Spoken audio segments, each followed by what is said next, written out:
اگر ایک شخص 40 سال کی عمر میں توبہ کرتا ہے اور اس سے پہلے نمازیں نہیں پڑھی تو کیا وہ قضا پوری کرے گا؟ میں اس کی ضرورت محسوس نہیں کرتا۔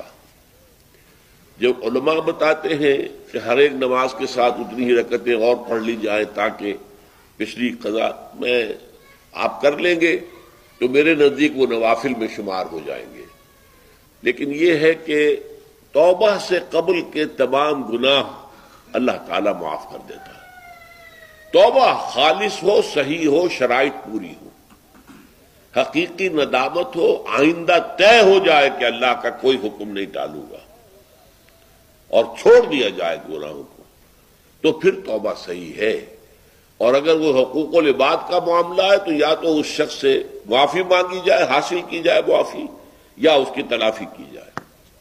چوتھی شرط یہ ہے حقوق العباد، بندوں کے حقوق وہ بندے ہی کریں گے، یا پھر آخرت میں آپ کی نیکیاں اس کو دے دی جائیں گی یا اس کے برے اعمال آپ کے کھاتے میں ڈال دیے جائیں گے۔